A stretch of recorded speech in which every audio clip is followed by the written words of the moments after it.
ఏ దేశమేగినా ఎందుకు కాలివినా పొగడరా నీ తల్లి భూమి భారతనంటాం. మనం మన గురించి పొగుడుతున్నామో లేదో తెలియదు, బట్ మన చరిత్ర గురించి మాత్రం మనం ఎవరి దగ్గర మాట్లాడడం పెద్దగా చెప్పాం. ఎందుకంటే మనం వెళ్ళేది అయితే క్రైస్తవ దేశాలు లేకపోతే ముస్లిం దేశాలు.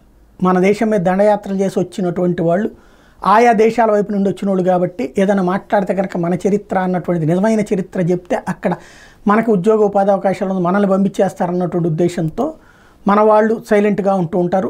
ఏదో బ్రతుకు తెరువు కోసం అక్కడికి వెళ్ళి సెటిల్ అయిపోతూ ఉంటుంటారు. బట్ చరిత్ర అనేటువంటిది ఎవరో మారిస్తే మారిపోదు. చరిత్ర అనేటువంటిది శాశ్వతం. అబద్ధాల ప్రచారం చేయక్కర్లేదు. మన దేశం మీదకి దండయాత్ర చేసింది, దాడులు చేసింది నిజమే కదా. అయితే రష్యా ఇప్పుడు తను ఏ దేశాల మీద దాడి చేసింది, తను ఎట్లా పారిశ్రామిక విప్లవం ద్వారా జరిగినటువంటి పోరాటం ద్వారా సాధ్యమైంది, ఇదివరకు పుస్తకాల్లో ఉండే. ఇప్పుడు తర్వాత జరిగినటువంటి పరిణామాలు ఏవైతే ఉన్నాయో, అమెరికా యూరప్ దేశాలు రష్యాను టార్గెట్ చేసిన అంశం, ఆ తర్వాత రష్యా దాన్ని ఎట్లాగ తిప్పికొట్టిన అంశం, యుఎస్ఎస్ఆర్ నుంచి మళ్ళీ యుఎస్ఎస్ఆర్గా వెళ్ళేటటువంటి క్రమాన్ని కోట్ చేస్తూ కొత్త చరిత్ర పుస్తకాలు రాయాలని పుతిన్ సర్కార్ నిర్ణయించుకుంది. తద్వారా భవిష్యత్ తరాలకి ఊతమిచ్చే ఊపిరిచ్చేటటువంటి, ఎందుకంటే చరిత్ర అనేటటువంటిది మనలో కసిరేకెత్తించి భవిష్యత్తు పట్ల ఆశలు రేకెత్తించాల్సినటువంటి అవసరం ఉంది. భవిష్యత్తు ఎదగడానికి ఉపయోగపడేటట్టు ఉండాలి. ఎందుకని చరిత్రలో అబద్ధాల మేడలు కడితే ఆత్మన్యూనత వస్తుంది. భారతీయ సమాజానికి పట్టినటువంటి దరిద్రం అదే.